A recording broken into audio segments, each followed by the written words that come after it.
هذا القرآن يهدي للتي هي أقوم ويبشر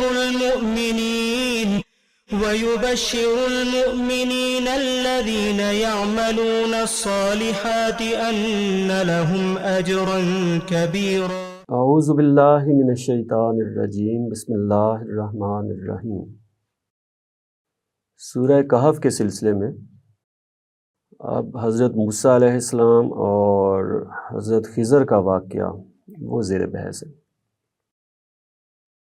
اس واقعے میں اس وقت کے حالات کے لحاظ سے یہ رہنمائی موجود ہے کہ بظاہر جو کچھ واقعات ہو رہے ہوتے ہیں ہمارے سامنے، ہم اس سے کچھ اور سمجھ رہے ہوتے ہیں، اور حقیقت میں ان واقعات کے پیچھے پردے میں اللہ تعالیٰ کی کوئی اور حکمتیں ہوتی ہیں جو ساتھ ساتھ چل رہی ہوتی ہیں۔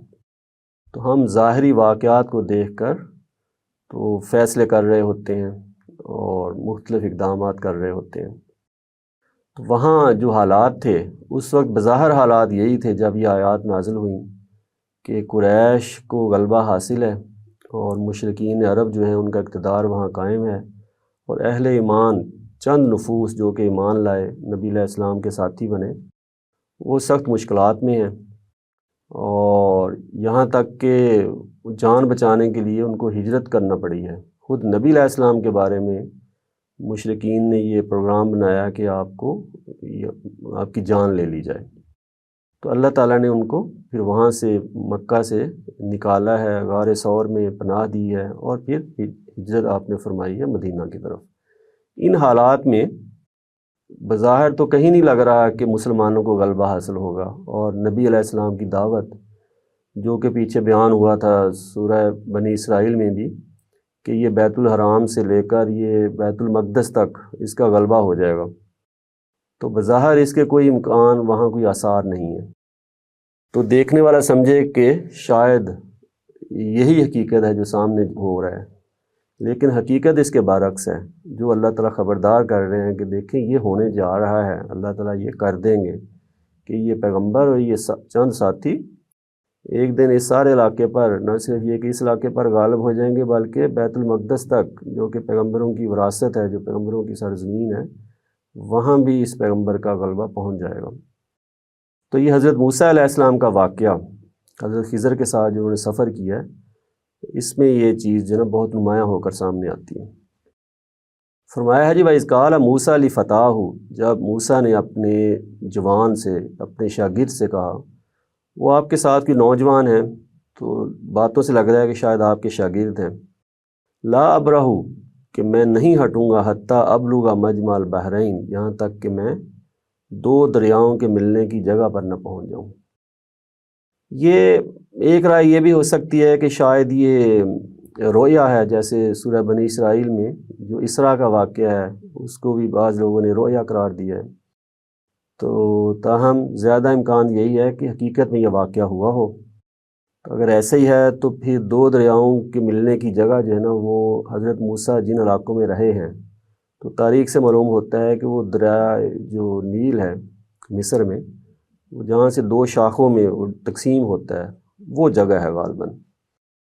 تو فرماتے ہیں جی میں جب تک وہاں نہ پہنچ جاؤں میں چلتا رہوں گا، او امزیہ حقوبہ، یا سال ہا سال اسی طرح چلتا رہوں۔ یہ کسی مشن پر ان کو بھیجا گیا اللہ تعالیٰ کی طرف سے، کسی سے ملاقات، کچھ چیزیں سکھانا پیش نظر ہے۔ فلما بلغا، تو جب وہ دونوں پہنچے، مجمع بینہما، وہ دو دریاؤں کے ملنے کی جگہ پر، نسیا حوتہما، تو وہ اپنی مچھلی کو بھول گئے، فاتخذ سبیلہ فی البحر سربا، تو اس مچھلی نے راہ لی دریا میں سرنگ لگا کر، گویا کہ وہ مچھلی انہیں ساتھ رکھی ہوگی اپنے کھانے کے لیے، تو وہ پکا کر لائے ہوں گے، لیکن وہاں آ کر یہ ہوا کہ وہ مچھلی جو ہے نا وہ زندہ ہو کے تو پانی میں چلی گئی۔ فلما جاوزا، تو جب وہ آگے بڑھے، قال لفتاہ، تو موسیٰ نے اپنے شاگرد سے کہا، آتینا غداءنا، بھئی وہ ہمارے پاس ہمارا وہ کھانا لے کر آؤ۔ اس لفظ سے پتہ چل رہا ہے کہ مچھلی جو ہے وہ پکائی ہوئی تھی، بھنی ہوئی تھی، وہ کھانا لے کر آؤ۔ لقد لقینا من سفرنا ھذا نصبا، کہ یقیناً اس سفر میں ہم نے بڑی تھکاوٹ بڑی تکان پائی ہے، لمبا سفر ہوگا۔ تو اس میں کہتے ہیں ہم تو تھک کے چور ہو گئے ہیں، تو اب وہ ذرا کھانا تو لائیں جو ہم لائے تھے اپنے ساتھ۔ کالا، وہ شاگرد نے کہا ارأیتا، میں عرض کروں، وہ ذرا تھوڑا سا ہے کہ تھوڑا ان کو بات کرنے میں ہچکچاہٹ ظاہر ہو رہی ہے۔ کیا عرض کروں، اذ اوینا، جب ہم وہاں ٹھہرے تھے، الی الصخرہ، اس چٹان کے پاس، وہ جو دو دریاؤں کے ملنے کی جگہ تھی نا، تو وہاں وہ رکے ہوں گے۔ فإنی نسیت الحوت، تو میں مچھلی کو بھول گیا۔ وما انسانیہ الا الشیطان ان اذکرہ، یہ درمیان میں حضرت موسیٰ آپ کو معلوم ہے کہ جلالی طبیعت کے ہیں، تو وہ خدشے سے کہ حضرت موسیٰ جو ہے مجھے ڈانٹ ہی نہ پلائیں، تو فوراً کہہ دیا کہ یہ مجھ کو غافل نہیں کیا اس مچھلی سے مگر شیطان نے، کہ میں اسے یاد رکھوں۔ واتخذ سبیلہ فی البحر عجبا، تو وہ اس مچھلی نے اپنی راہ پکڑ لی دریا میں عجیب طریقے سے، بنی ہوئی مچھلی، پکائی ہوئی مچھلی، اور وہ سمندر میں چلی گئی۔ کہتے یہ واقعہ وہاں ہوا تھا لیکن میں آپ کو بتانا بھول گیا۔ حضرت موسیٰ نے جب یہ سنا، کالا ذالک ما کننا نبغی، یہ تو وہی جگہ ہے جو ہم چاہتے تھے، جس کی تلاش میں ہم نکلے ہیں۔ کوئی غالباً ایسی نشانی بتائی ہوگی حضرت موسیٰ علیہ السلام کو کہ وہاں کوئی غیر معمولی واقعہ ہوگا، تو یہ غیر معمولی واقعہ ہوا کہ بھنی ہوئی پکائی ہوئی مچھلی جو ہے وہ دریا میں چلی گئی۔ تو حضرت موسیٰ کہتے ہیں بھئی یہ تو وہی جگہ ہے جس کی تلاش میں ہم آئے ہیں، ہمیں تو وہیں پہنچنا تھا۔ فرتدا علی آثارہما قصصا، تو وہ اپنے نقش قدم پر پلٹے پیروی، یعنی کہ وہ پھر الٹے پاؤں پھر واپس آ گئے۔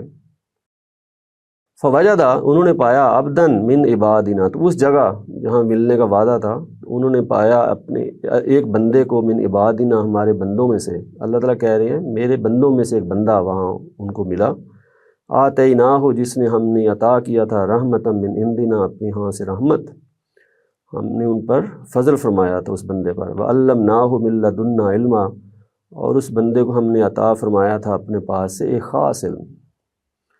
یہ بندے سے مراد کیا ہے؟ بعض اہل علم گئے ہیں کہ وہ شخص انسان مراد نہیں ہے، کیونکہ آگے جو کام ان سے لیے جا رہے ہیں تو وہ ایسے ہیں کہ وہ فرشتوں کے کرنے کے کام ہیں، جو اللہ تعالیٰ جن کے ذریعے یہ نظام جو ہے وہ چلاتے ہیں۔ تو اس لیے بعض اہل علم کی رائے یہ ہے کہ وہ فرشتہ تھے، بعض نے کہا کہ وہ پیغمبر تھے، تو اس لیے مختلف آراء ہیں لوگوں کی۔ تو آگے واقعہ سے کچھ اندازہ ہو جائے گا، کچھ ایسے قرائن ہیں جس سے کچھ آدمی کو ایک ترجیح دے سکتا ہے کہ وہ بندہ تھا یا فرشتہ تھا یا پیغمبر۔ قال لہ موسیٰ، موسیٰ نے ان سے درخواست کی، هل اتبعک، کیا میں آپ کی پیروی کروں، آپ کے ساتھ رہوں، الا ان تعلمنی، کہ آپ مجھے سکھائیں، مما علمت، جو وہ علم جو آپ کو سکھایا گیا ہے، رشدہ، وہ ہدایت، وہ علم جو آپ کو سکھایا گیا ہے وہ آپ مجھے سکھائیں گے اگر میں آپ کے ساتھ ساتھ چلوں؟ تو کیونکہ اللہ وہ بیان کر چکے ہیں کہ میں نے خاص علم ان کو دیا تھا۔ قالا، اس نے کہا انکا لن تستطیع معی صبرا، کہ بھئی چلنے کو تو آپ چلو میرے ساتھ، لیکن آپ میرے ساتھ صبر نہیں کر سکو گے، کہ جو میرے ساتھ سفر پہ نکلو گے تو ایسے ایسے معاملات ہوں گے کہ آپ اس میں کہیں گے کہ یہ کیا ہوا۔ وکیف تصبروا، آپ تم صبر کر بھی کیسے سکو گے، علی ما لم تحط بہ خبرا، اس بات پر جو تمہارے علم نے جس کا احاطہ ہی نہیں کیا ہوگا، یعنی کہ آپ کے علم کے مطابق یہ تو بڑا غلط ہو جائے گا اور میرے علم کے مطابق وہ ٹھیک ہوا ہوگا، تو آپ کو بات جو اصل حقیقت سمجھ میں نہیں آئے گی تو آپ اس پر پھر بولیں گے، صبر نہیں کر سکیں گے۔ قالا، موسیٰ نے جو ہے وعدہ کر لیا، ستجدنی انشاءاللہ صابرا، کہ آپ مجھے پائیں گے یقیناً صبر کرنے والا، اگر اللہ نے چاہا تو میں صبر کروں گا۔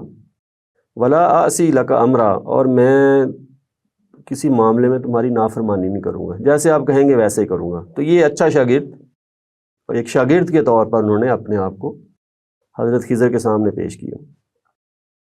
قالا، اس نے کہا فإن اتبعتنی، اگر تم نے میرے ساتھ رہنا ہے، فلا تسألنی عن شیء، تو پھر مجھ سے کسی چیز کے بارے میں پوچھنا نہیں ہے، حتی احدث لک منہ ذکرا، جب تک کہ میں خود تم سے اس بات کا ذکر نہ کروں، میں کچھ بتاؤں تو بتاؤں، اس سے پہلے آپ نے مجھ سے سوال نہیں کرنا، یعنی کہ طالب علم کو سوال کرنے سے روک دیا گیا۔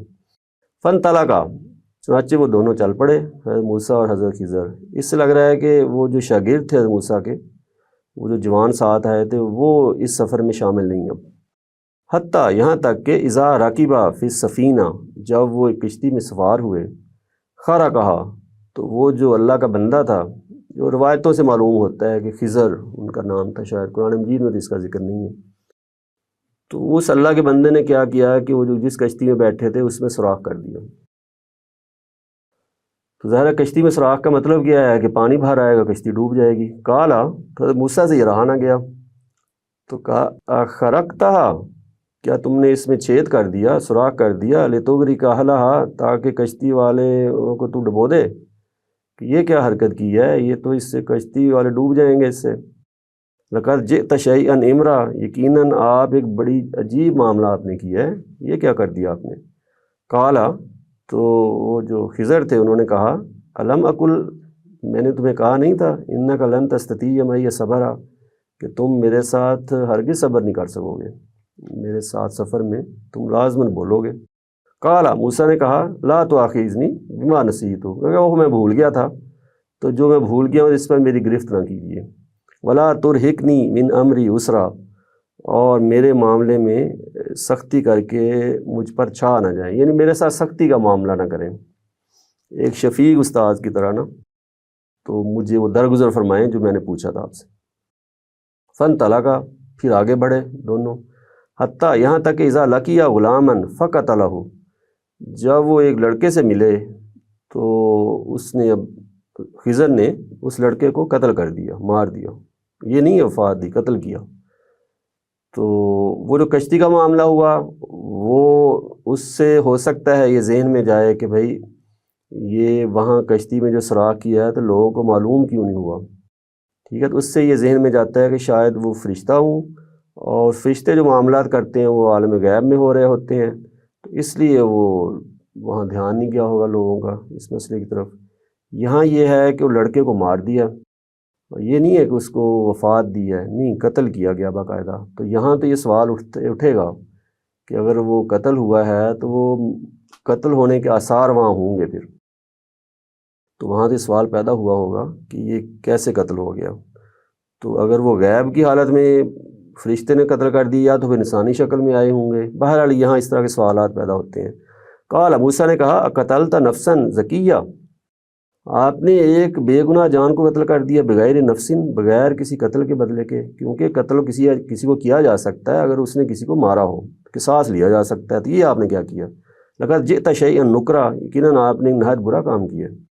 قال، خضر نے کہا الم اقل لک انک لن تستطیع معی صبرا، میں نے کہا نہیں تھا کہ تم میرے ساتھ صبر نہیں کر سکو گے۔ قال، موسیٰ نے کہا ان سألتک عن شیء بعدھا، اگر میں آپ سے اب کوئی بات پوچھوں، فلا تصاحبنی، تو پھر آپ مجھے اپنے ساتھ نہ رکھنا۔ قد بلغت من لدنی عذرا، تو میری طرف سے آپ حد عذر کو پہنچ گئے، یعنی کہ میرے پر اتمام حجت ہو جائے گا، پھر آپ پر لازم نہیں ہے کہ مجھے آپ اپنے پاس رکھیں، ایک موقع بس اور دے دیں۔ فن طلقا، پھر وہ آگے بڑھے، حتیٰ اذا اتیا اہل قریہ، یہاں تک کہ جب وہ ایک بستی والوں کے پاس پہنچے، استطعما اہلہا، تو دونوں نے کھانا مانگا بستی والوں سے۔ تو ظاہر ہے انسانی شکل میں ہوں گے، اگر وہ فرشتے ہیں تو دونوں نے کھانا مانگا ہے۔ فابوا، تو انہوں نے انکار کر دیا بستی والوں نے، ان یضیفوہما، کہ وہ ان کی میزبانی کریں، انہوں نے کہا ہم نہیں کھانا دیں گے۔ فوجدا فیہا جدارا، تو انہوں نے دونوں نے وہاں ایک دیوار دیکھی، یرید ان ینقض، وہ جو کہ گرنے ہی والی تھی۔ فاقامہ، تو وہ حضرت خضر نے اس دیوار کو کھڑا کر دیا، اس کی تعمیر کر دی۔ قال، موسیٰ نے کہا لو شئت لاتخذت علیہ اجرا، اگر آپ چاہتے تو اس پر ان بستی والوں سے مزدوری لے سکتے تھے، کہ بھئی انہوں نے کھانا تو کھلایا نہیں، تو آپ نے ایسے مفت میں ان کی دیوار جو تعمیر کر دی۔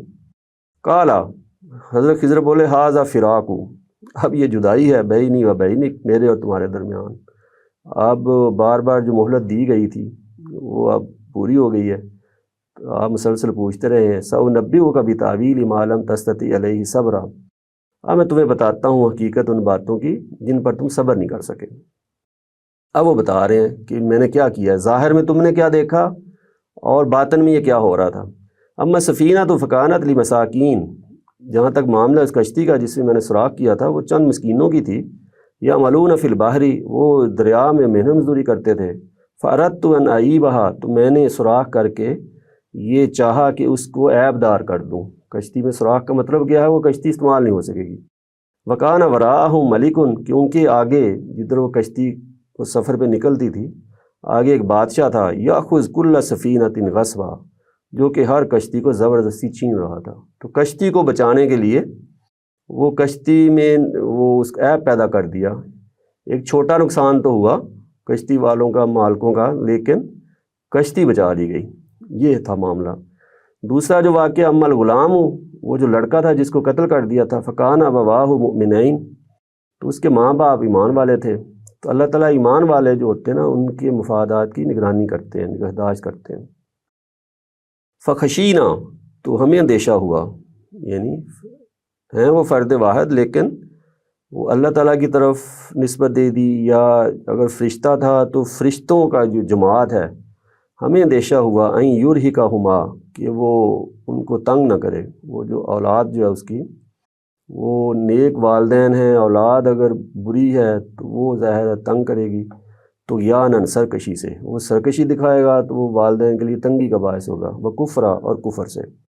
فارادنا، ہم نے چاہا ان یبدلہما ربہما خیرا منہ، کہ ہم نے چاہا کہ ان کا رب اس کی جگہ، اس بیٹے کی جگہ ایسی اولاد ان کو دے دے، منہ، اپنی طرف سے، زکاتاً و اقرب رحمہ، جو کہ اس سے، اس بیٹے سے پاکیزگی میں اور شفقت و محبت میں اس سے بڑھ کر ہو، کہ ایک اچھی اولاد دے دی جائے، چنانچہ اس کو مار دیا گیا۔ واما الجدار فکان لغلامین یتیمین فی المدینہ، جو دیوار ہم نے کھڑی کی تھی بغیر مزدوری کے، وہ 2 یتیم لڑکوں کی تھی جو کہ شہر میں تھے رہتے۔ وکان تحتہ کنز، اور اس دیوار کے نیچے ان کا دفینہ تھا، خزانہ تھا، لہما، جو ان کے لیے رکھا تھا۔ وکان ابوہما صالحا، اور ان کا جو باپ تھا وہ نیک تھا۔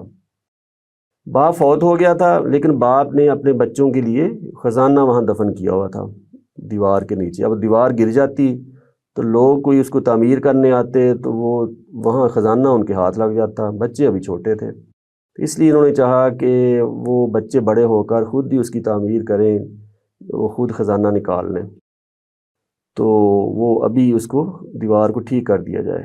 تو ان کا باپ نیک تھا۔ یہاں بھی کیا ہوا؟ ایک صالح والد کے مفادات کی نگہداشت کی گئی ہے۔ فاراد ربک، تیرے پروردگار نے چاہا، ان یبلغا اشدہما، کہ وہ اپنی جوانی کو پہنچیں، ویستخرجا، اور وہ خود نکالیں، کنزہما، اپنا خزانہ، رحمتا من ربک، یہ سب جو ہوا ہے تیرے پروردگار کی عنایت سے ہوا ہے۔ تینوں واقعات کی حقیقت کیا ہے کہ کوئی خیر کا معاملہ ہوا ہے، بظاہر وہ شر لگ رہا ہے یا اس پر اعتراض کیا جا رہا ہے، وہ فرما رہے ہیں کہ یہ تیرے پروردگار کی عنایت سے ہوا ہے۔ وما فعلتہ عن امری، یہ میں نے اپنی رائے سے، یہ خود سوچ بچار کر کے نہیں کیا معاملہ، یہ رب کا اذن تھا، رب کا حکم تھا، اس کی رحمت تھی کہ اس نے یہ میرے ہاتھوں کروایا ہے۔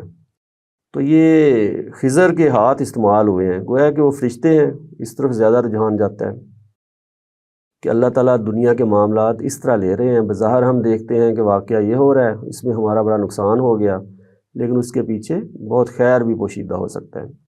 ذالک تعویل ما لم تسطع علیہ صبرا، یہ ہے حقیقت ان باتوں کی جن پر آپ صبر نہیں کر سکے۔ حضرت موسیٰ کو وہ بتا رہے ہیں کہ یہ واقعات یہ ہوئے ہیں، حقیقت یہ ہے۔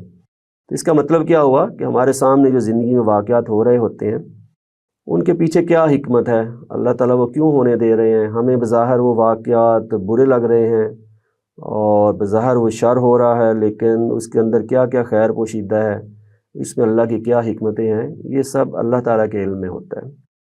تو اس لیے حضرت موسیٰ کو اللہ تعالیٰ نے یہ حقیقت سمجھائی اور ان کے ذریعے سے یہ بات ہم تک بھی پہنچی۔ ہم بھی جب زندگی کے معاملات دیکھیں تو اس میں یہی امید رکھیں کہ اللہ تعالیٰ جو رحمان ہے، رحیم ہے، اپنے بندوں کے ساتھ خیر ہی کا معاملہ کرنے والے ہیں۔